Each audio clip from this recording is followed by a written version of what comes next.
होली त्योहार के जैन आगम से संबंध को लेकर निर्यापक मुनि पुंगव श्री सुधा सागर जी महाराज ने 12 मार्च के विश्व विख्यात कार्यक्रम जिज्ञासा समाधान में विस्तार से बताया। मुनिवर बोले, होली के संबंध में जैन दर्शन में कोई विशेष इतिहास नहीं है। जैन दर्शन में होली के संबंध में कोई प्राग इतिहास नहीं, कोई ऐसी पौराणिक कथा नहीं, कोई सर्वज्ञ प्रणीत कोई प्रसंग नहीं। भारत के सबसे बड़े त्योहारों में से एक होली का उल्लास समाज में छा चुका है। अपने अपने अंदाज में लोग होली मनाने की तैयारी कर रहे हैं। जैन समाज भी होली मनाने के उत्साह में मग्न है। होली के इस माहौल के बारे में जब विश्व विख्यात कार्यक्रम जिज्ञासा समाधान में पूछा गया तो निर्यापक मुनि पुंगव श्री सुधा सागर जी महाराज ने इस त्योहार को लेकर विस्तार से बताया कि होली को बस लोक त्योहारों की तरह देखा जाता है। आगम में इसका कोई जिक्र नहीं है। इसको एक लोक त्योहार की अपेक्षा से दृष्टि में देखा जाता है। होली शब्द भी जैन आगम में देखने में नहीं आया। ये लोक व्यवहार का संबंध में माना जाने लगा। कुछ बाद में कुछ त्योहार ऐसे होते हैं जो घटनाओं से बन जाते हैं। 16वीं शताब्दी में एक ब्रह्मचारी भैया ने एक कथा में होली का जिक्र जरूर किया था और मुनि पुंगव श्री ने उस कथा को सुनाया। मात्र 16वीं शताब्दी में एक ब्रह्मचारी जिनदास हुए। उन्होंने एक कथा को लेकर होलिका का प्रसंग चित्रित किया है कि एक आताताई शक्ति एक धर्मात्मा नारी के ऊपर संकट हुआ दिया और उसने उसके धर्म को समाप्त करने के लिए उसके घर में प्रवेश कर गया। गांव वालों में एक बहुत बड़ा हंगामा मच गया कि ये गुंडा, ये अराजक तत्व इस शीलवती धर्मात्मा नारी के साथ अत्याचार करेगा। तो लोगों ने उस मकान में आग लगा दी और जैसे मकान में आग लगाई वह आताताई दुराचारी मर गया और जो धर्मात्मा नारी थी वो जीवित बन बाहर निकल आई और बच गई। तो उस समय लोगों ने अत्याचारी की हार और सदाचारी की विजय के उत्सव में पूरे नगर में एक खुशी का माहौल रहा। एक धर्मात्मा की रक्षा हुई, एक सदाचारी की रक्षा हुई और दुराचारी का नाश हुआ।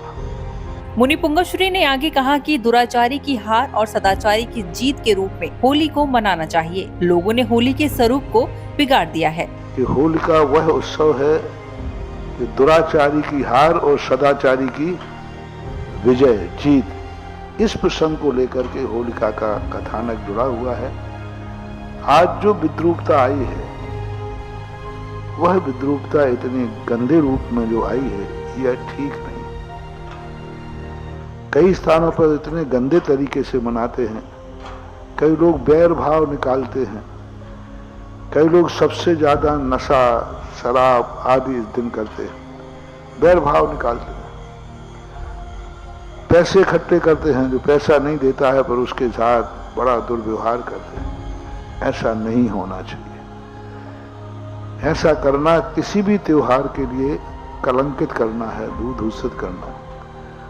अब बात रही रंग गुलाल की, पर रंग गुलाल भी एक मर्यादा की ठीक लगती है।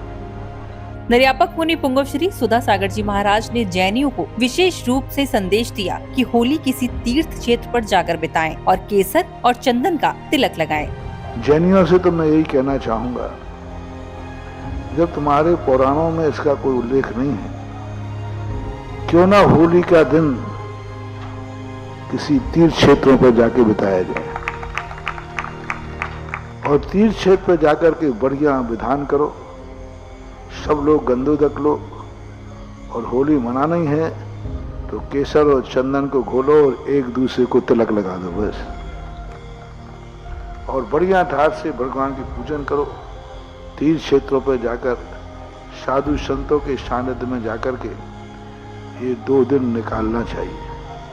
आगे मुनिवर बोले कि ये वात्सल्य का त्योहार है, उसके अनुरूप ही इस त्योहार को मनाया जाए। ये वात्सल्य का त्योहार है, इसमें ऐसा करो कि सामने वाले को भी नुकसान ना हो, स्वयं को भी, दोनों को अच्छा लगे। गुलाल उसे लगाओ जो गुलाल लगाने पर खुश हो जाए। जो गुलाल लगाने पर भाग रहा है तो ये तो अच्छा नहीं। खुशी का त्योहार दोनों तरफ से होता है। आइए लगाइए साहब, मुझे लगाइए, मैं तुम्हें लगा रहा हूं। भाग दौड़ करना, छुपके लगाना, ये करना वो करना, ये सब चीजें अच्छी बातें नहीं। सबसे बढ़िया ये है कि रंग गुलाल की होली खत्म कर दे और मंदिरों और तीर्थों पर जाकर पूजन विधान के साथ इस त्योहार को मनाएं।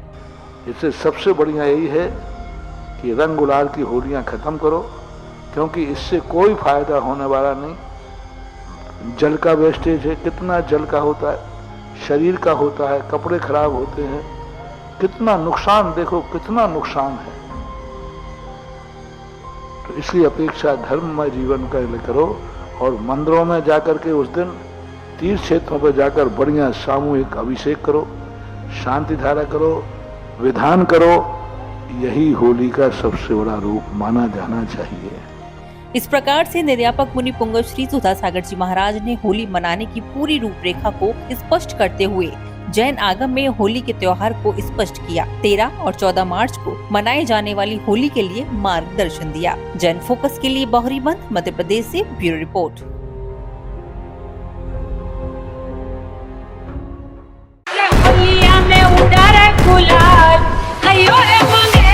जैन फोकस परिवार की ओर से आप सभी को होली की हार्दिक शुभकामनाएं।